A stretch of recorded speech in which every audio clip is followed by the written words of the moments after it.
you know, they want to find a way to get home. You know, Marcia Gay Harden as the nutbag religious lady is really good. I mean, all the characters are very believable. All the performances are very strong. William Sadler is there as an idiotic redneck that doesn't know exactly what's going on. And at first, you know, he tries to bumble and get outside and this and that. But performances are great across the board. The direction from Frank Darabont is good. It's not flashy in the way that, you know, he has to have all these pans and drifts and he has to show you, I'm directing, look, I'm directing. He basically shoots everything in almost a cinema verite kind of style.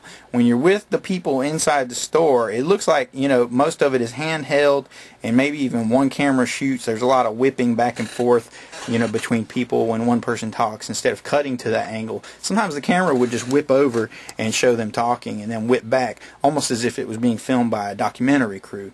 And usually when the monsters and stuff were shown, they were usually shown from ground level, from where the normal people were, looking up at them or looking out at them, you know. So it was very much in that fashion, almost, you know, cinema verite. It's not the level of like Blair Witch or like even Last House on the Left, but that was kind of the approach that they took. Not dissimilar to what you see with a lot of cop shows on TV like CSI or whatever, that kind of stuff. Or even the old classic, you know, Larry Cohen kind of style.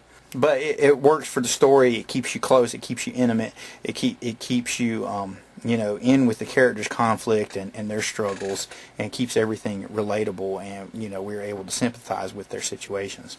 Okay, I gotta go ahead and mention some of the cons of this film. There are a lot of really good things about it, but there are also some very bad things. The main bad thing is the fact that the CGI is just horrendous, okay?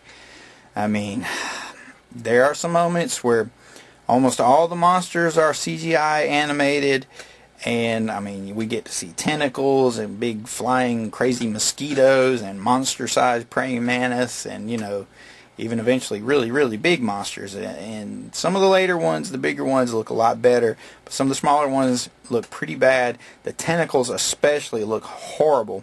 If I knock any points off of this film, a lot of it comes from their choice to go with CGI through most of the film instead of just using practical effects. And they could have created something that was a bit more, you know, could have been timeless. I think it would have stood the test of time if it had practical CGI effects, like something Rob Bottin did for John Carpenter's The Thing, which if you go back and watch that today, those effects are still seamless and they're still believable. But in The Mist, they have a lot of problems with that. Okay, let me try to run out a quick few Strebo slasher stats for you, because this movie had a ton of them. We had a severed torso, death by mutant wasp stingings. We had multiple gunshots, stabbings. We had tentacle foo, praying mantis foo, spider foo, chest-bursting baby spider foo, gratuitous giant mantis munching, gargoyle foo, gratuitous man on fire, stick foo, knife foo, multiple monster chompings. All in all, you know, The Mist is a veritable monster smorgasbord. It's a monster buffet, and we are what's on the menu. Let's go ahead and run the Strebo Screamometer, because on Strebo Screamometer, we've got to give Stephen King and Frank Darabont's The Mist a 7 out of 10 on the Strebo Screamometer. 7 out of 10 screams, that's right. I did have to docket some points for bad CGI. I had to docket a kind of a half point for the false climax, but all in all, I think this movie had everything. There's no boobs, obviously, no aardvarking, as Joe Bob Briggs would say. There's no time for love, Dr. Jones, when there are tentacles coming in through the door, you know. So, yeah, obviously it loses some points on that, but for presenting just a crazy monster movie with people getting chomped, ripped to pieces, tentacles, giant monsters, mantises tearing people up, crazy religious zealot woman. You know, I think in a lot of ways this movie has it all. It's nasty, has a good emotional core with characters we can relate to, that we can sympathize with.